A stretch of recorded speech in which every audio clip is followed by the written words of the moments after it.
Hello everybody, how are you all. कैसे आप सब लोग। This is Hanumat Singh Lodhi and welcome to in my YouTube channel. दोस्तों, आज बेसिकली हम बात कर रहे हैं कि कोई भी स्टेट का आप जुडिशरी का एग्ज़ाम देते हैं तो सबसे पहले कुछ मेजर एक्ट हैं जिनको आपको पढ़ना बहुत ही ज़रूरी है।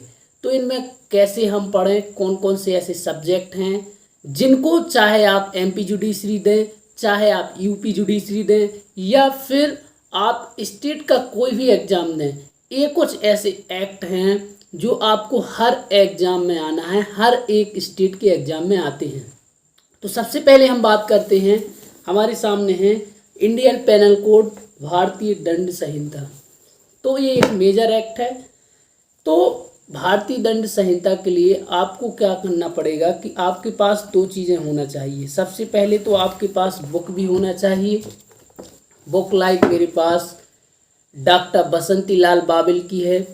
इसके साथ आपके पास यदि बियर एक्ट है, चाहे वो CLA का हो या फिर सेंट्रल लॉ, मतलब और भी अलग अलग स्टेट्स जो अपने निकालते हैं उसका हो, लेकिन CLA का बेस्ट एक्ट है, आप इसको परचेज कर सकते हैं। अब यदि आपके सामने दो बुक्स हैं, एक बुक्स है और एक आपके सामने बियर एक्ट है, तो सबसे पहले क्या होगा कि कई बार हमें बेयर एक्ट की लैंग्वेज बहुत कठिन होती है। जैसा कि हम जानते हैं, बेयर एक्ट मीन्स दैट जैसा पार्लियामेंट ने कोई भी लॉ बनाया है, कोई भी कानून बनाया है, वो वैसा ही होगा, उसमें आप कोई भी छेड़छाड़ नहीं कर सकते हैं। लेकिन बुक में आपको बहुत ही इजी तरीके से बताया होता है। जैसे डॉक्टर बसंती लाल बाबिल है, ये बहुत ही अच्छे से लिखते हैं। इनकी जो लैंग्वेज है वो बहुत ही सरल लैंग्वेज है, आप बहुत ही आसानी से समझ सकते हैं। तो अगर आपके पास बुक है और इसके साथ बेयर एक्ट है तो आपके लिए बहुत ही अच्छा रहेगा, क्योंकि कई ऐसी चीज़ें होती हैं जो आपको बेयर एक्ट में नहीं समझ में आती। तो आप बुक निकालिए, बुक में बहुत सारे जजमेंट दिए रहते हैं, आप उन जजमेंट को पढ़ के अपने कॉन्सेप्ट हैं, जो लीगल कॉन्सेप्ट हैं, आप उनको क्लियर कर सकते हैं। अब ये होगी IPC। उसके बाद हम देखते हैं इंडियन कॉन्स्टिट्यूशन। यदि इंडियन कॉन्स्टिट्यूशन की बात करें तो ये हिंदी मीडियम से हमारे सामने डॉक्टर जय नारायण पांडे की बुक है। बहुत अच्छी बुक है। मतलब यदि आप एक बार इस बुक को पढ़ लेंगे तो आपको लगेगा कि कॉन्स्टिट्यूशन में बहुत कुछ मुझे आता है। इसमें आपको हर एक दो लाइन के बाद आपको एक जजमेंट पढ़ने को मिल जाएगा। किसी भी चीज़ आप देखिए कि इसमें सबसे पहले आपको क्या मिलेगा, सबसे पहले आपको मिलेगा हिस्टोरिकल बैकग्राउंड। हमारे जो कॉन्स्टिट्यूशन का जो हिस्टोरिकल बैकग्राउंड है वो क्या है। अब उसमें भी सबसे पहले जैसे भारत में अंग्रेज़ों का आगमन हुआ, उसके बाद ब्रिटिश साम्राज्य की स्थापना हुई, एंड देन कंपनी शासन का अंत हुआ, फिर स्वशासन का प्रारंभ हुआ। ठीक है, हमारे भारतीय संविधान की क्या प्रमुख विशेषताएं हैं, उसके बाद हमारा जो संविधान है उसकी प्रकृति कैसी है, और हमारा जो संविधान है जिसको प्रियम्बल है, क्या संविधान का पार्ट है प्रियम्बल। इसमें बहुत ऐसे क्वेश्चन हैं, क्या पार्लियामेंट है जो प्रियम्बल को अमेंडमेंट कर सकती है, अगर अमेंडमेंट किया है तो कितनी बार किया है।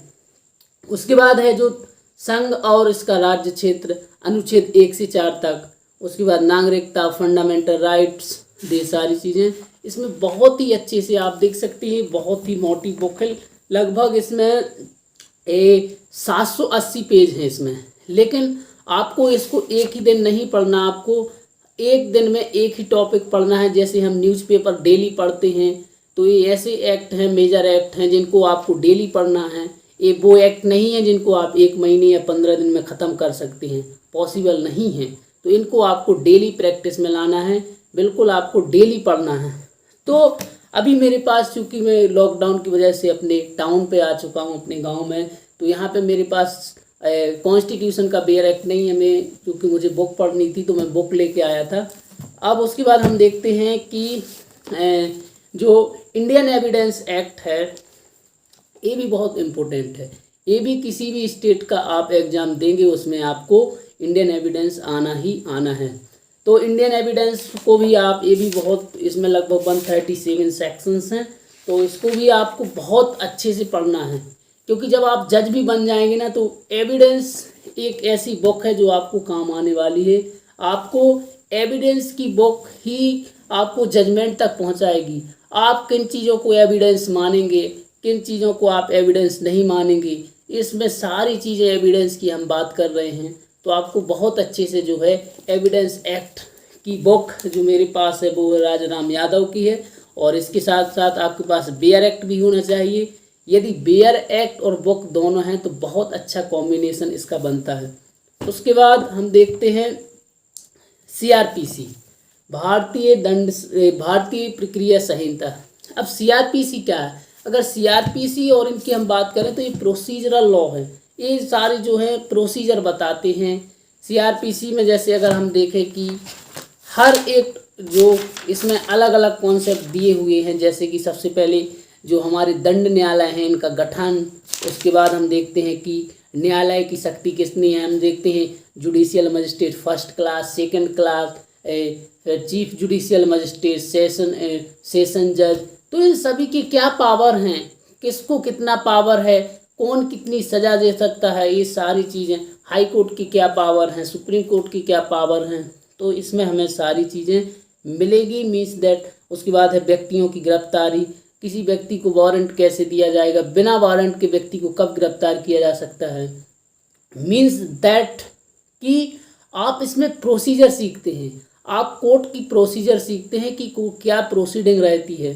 तो आपके पास सीआरपीसी का बेयर एक्ट होना चाहिए। इसके साथ साथ मेरे पास जो बुक है डॉक्टर परांजपे सर की है, ये भी बहुत अच्छे से लिखते हैं और ये बहुत मोटी बुक है, लेकिन अगर आप एक बार इसको अच्छे से पढ़ेंगे तो लगभग इसमें 900-950 पेज हैं, और आप इसको भी बहुत मतलब एक दिन में ख़त्म नहीं कर सकते। इन सभी को पढ़ने में बहुत टाइम लगता है, और टाइम इसलिए लगता है क्योंकि बहुत सारे सेक्शन हैं, बहुत सारे यूनिट्स हैं, और कॉन्सेप्ट क्लियर करना बहुत ज़रूरी है।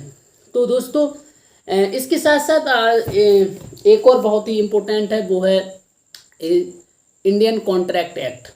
इंडियन कॉन्ट्रैक्ट एक्ट को आपको बहुत अच्छे से पढ़ना है, क्योंकि इंडियन कॉन्ट्रैक्ट है जो इससे संबंधित बहुत सारे, किसी व्यक्ति ने कॉन्ट्रैक्ट किया किसी से, ऐसे कॉन्ट्रैक्ट हो जाते हैं जो इलीगल हैं, लीगल हैं ही नहीं हैं। तो कॉन्ट्रैक्ट के बारे में भी आपको बहुत अच्छे से नॉलेज होना चाहिए।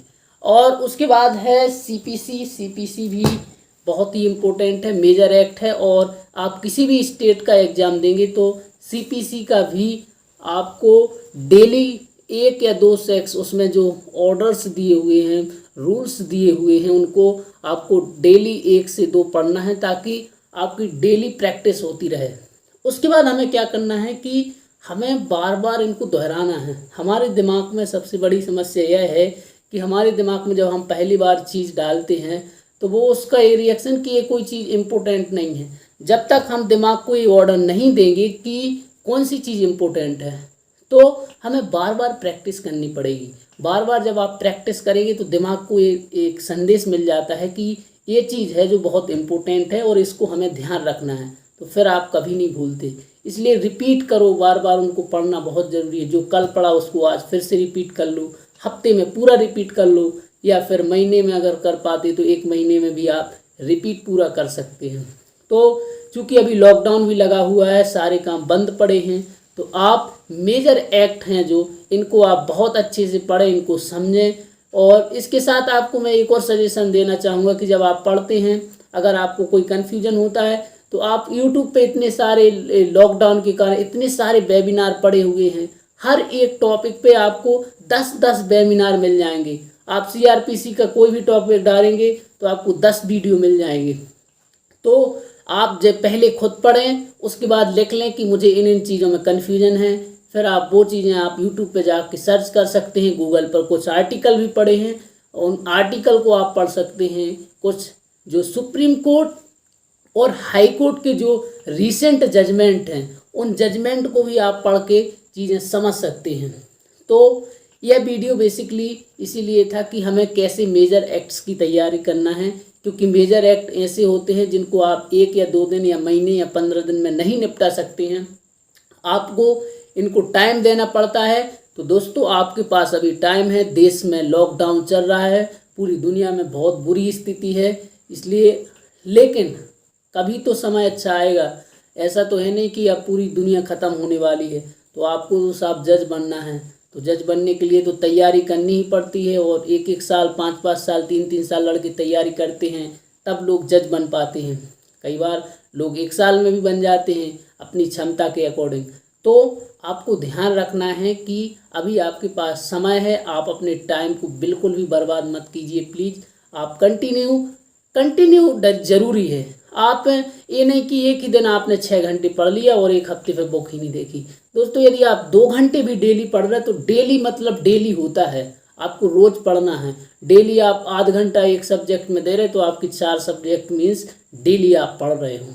तो कंसिस्टेंसी बहुत ज़रूरी है। कंसिस्टेंसी एक बार अगर बिगड़ जाती है तो फिर मुश्किल हो जाता है उस बेयर एक्ट को समझना, उस बेयर एक्ट को खोलना। लोगों को बिल्कुल ऐसा लगता है कि कौन पढ़े हम, और कई बार लोगों को लगता है कि मैंने तो बहुत कुछ पढ़ लिया और वहाँ पेपर में पता चला कुछ भी नहीं बन रहा है। तो दोस्तों आप इन सभी चीज़ों का ध्यान रखें, और अगर आपके लिए आपके अंदर कोई भी ऐसा कोई क्वेश्चन है तो आप प्लीज़ मुझे कमेंट्स में ज़रूर बोलें कि सर मुझे इसके बारे में बताइए। इसके साथ आप मेरे डिस्क्रिप्शन में नंबर भी डला है तो आप मुझे कॉल कर सकते हैं, और आप मुझे इंस्टाग्राम पे भी फॉलो कर सकते हैं। इन सारी चीज़ों की जो सोशल मीडिया की जो लिंक है मेरी डिस्क्रिप्शन में डली हुई है। So thank you very much everybody watching this video and stay connected.